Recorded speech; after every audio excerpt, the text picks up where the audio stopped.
La Dame de la Chambre Close que tu as lu, Yes. Magine. Yes, yes, yes, je l'ai reçu de la part de Glénat et du coup c'est un one shot et pas de n'importe qui, hein. Franchement quand je vais vous dire le nom vous allez faire donc La Dame de la Chambre Close est un manga d'horreur. Déjà, il est fascinant parce que on est direct plongé dans le sombre, dans l'inquiétude, dans tout ce qu'on aime et ce qu'on déteste en même temps. L'auteur, Minetaro Mochizuki, qui n'est Ah. autre que le mangaka de Dragonhead. Eh Genre, ouais, juste ça, grand juste ça, tu classique. vois. Et donc, le récit suit le personnage d'Hiroshi, donc un adolescent qui se retrouve en fait harcelé par une folle dingue, une femme un peu chelou qui s'appelle Sachiko, pour les connaisseurs. Et donc qui frappe à sa porte de manière, enfin d'abord elle frappe à la porte de son voisin de manière vraiment insistante. Donc en fait lui ça lui pète les reins. Enfin tous les soirs il peut pas dormir parce que l'autre taré elle frappe à la porte de l'autre de son voisin alors que enfin obviously il est pas là parce que il ne t'ouvre pas. Et elle fait en fait que de l'appeler aussi. Donc en fait il entend le téléphone du voisin qui fait que sonner. Et en fait il voit tous les soirs cette nana et tout. Puis un jour il ouvre et il dit mais enfin vous faites quoi? Et elle lui dit, elle lui demande s'il s'appelle comme il s'appelle, Hiroshi. Il lui dit oui. Et elle lui demande est-ce que tu es dans la même fac que la personne qu'elle cherche. Et de ce fait, il lui répond que oui. Et en fait, bah, petit à petit, c'est Hiroshi qui va se retrouver en fait dans la même situation que ce voisin qui mystérieusement disparu et qui va se retrouver en fait harcelé par cette grande dame qui fait peut-être 1,80 m puisqu'ils en parlent sans arrêt comme d'une grande perche et vraiment qui est hyper flippant. Donc en fait, l'histoire, elle est basée sur une légende urbaine japonaise, donc ça ajoute une dimension qui est assez intéressante au récit. Mais la fin pourra rendre certaines personnes déçues, puisque on s'attend à retrouver un peu les bases de cette légende urbaine, mais en fait pas du tout, hein. Vous allez pas trouver la fin comme ça. Et en fait, justement, c'est une fin ouverte. Genre, on va pas tomber sur une fin où il y a pas de résolution concrète à la fin du manga. Je vous spoil pas, hein, de ce qui s'est passé, mais mais en fait, ce qui est dingue dans ce one shot, c'est que c'est hyper inquiétant, c'est hyper, prenant. Moi, j'ai tout lu d'un coup, enfin, ça se voit, c'est comme ça, un shot, de tequila, c'est pareil.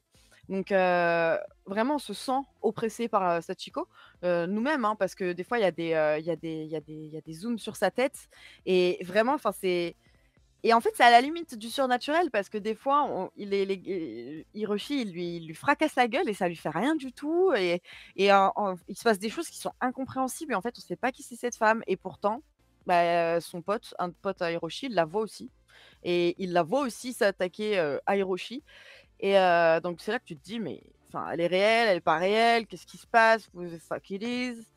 Et en fait, ce qui est fou, c'est qu'il y a vraiment donc ce truc d'angoisse, ce truc d'inquiétude, ce truc de morosité et tout et il y a de l'humour bien placé. Comme en fait tu disais, prof juste avant, la bestiole là, c'est Sachiko, c'est la grande dame et en fait à chaque fois qu'elle apparaît donc déjà tu as bien peur vraiment. Moi ma phobie en fait, tous mes cauchemars, c'est d'être poursuivi par quelque chose ou par quelqu'un.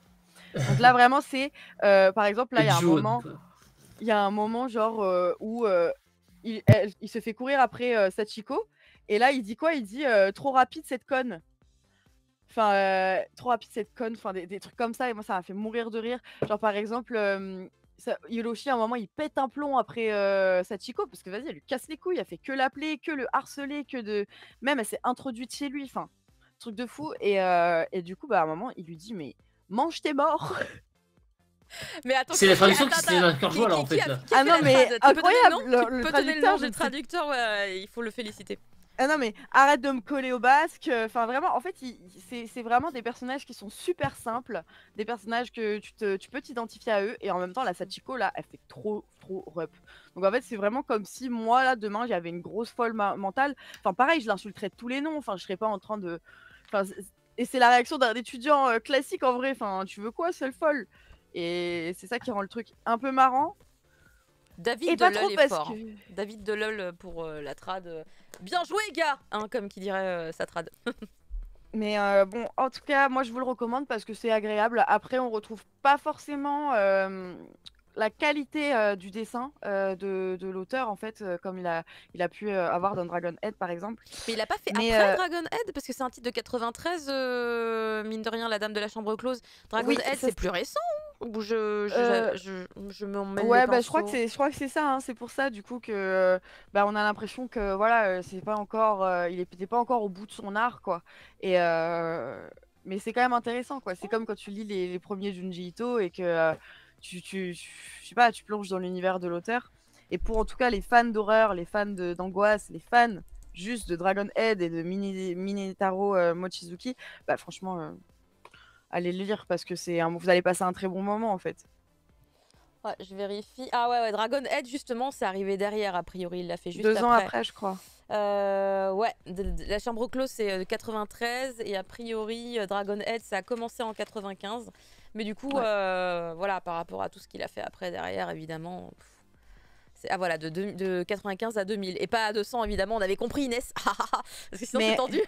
C'est On bizarre. peut pas savoir, on peut pas savoir. Non, mais en fait, là, par exemple, je repasse dessus, mais il y a vraiment des traits qui vont être très fins, enfin, qui vont être très classiques et très, voilà, pas non plus un truc de fou, quoi. Mais après, bah, par exemple, il va juste dessiner un œil comme ça. Ah ouais. Voilà. Ah ouais. Ouais, non, il est fort pour l'angoisse. Et là tu sais, tu passes de putain, elle court trop vite cette grosse conne, et puis là, tu passes à l'œil de Sachiko, en fait, qui déconne pas, et ça fait vraiment flipper. Mais voilà, je pense qu'on aurait pu pousser un peu plus l'horreur, parce que moi, je suis fan de l'horreur, je suis fan de tout ça.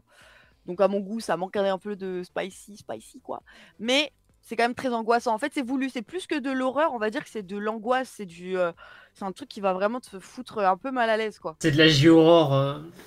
Ouais, c'est vraiment juste, tu vas être en mode... tu sais, tu vas regarder à ta fenêtre s'il n'y a pas Sachiko qui te regarde en bas, tu vois, c'est vraiment... À pas lire la nuit avant de se coucher, en fait. Hein. C'est le truc à lire quand il y a grand soleil, tu sais, comme ça, t'es pas angoissé. C'est comme les gens qui jouent aux jeux d'horreur avant de se coucher. Sachiko bien aimé. Oui, mais non. Mais en fait, ça reprend. Mais c'est indiqué, je crois, dans le communiqué. C'est la réinterprétation de Mochizuki de la légende urbaine de la dame qui sonnait aux portes. Car vous savez, au Japon, il y a des quantités de légendes urbaines. C'est effrayant. On ne sait pas comment ils font pour créer tout ça. Des yokai, il y en a plein, des esprits. Il y en a des quantités. Et là, c'est voilà, une réinterprétation libre par l'artiste de la dame qui sonnait aux portes. Tu dis, mais pourquoi ils avaient des trucs avec des meufs qui sonnaient aux portes? Elle fait vraiment flipper, hein. Elle a un visage assez... Regarde, s'il y a ça dans ton truc de porte, là, moi, j'ouvre pas, hein. mais non, c'est ça l'idée. C'est pourquoi il a ouvert. Enfin, on sait pourquoi il a ouvert, mais t'as envie de lui dire pourquoi t'as ouvert, quoi, tu vois. C'est non, il fallait pas faire ça, gars. Qu'est-ce que t'as foutu? Ah ouais, non, franchement, à partir du moment même où lui a adressé la parole, j'ai dit, mon gars...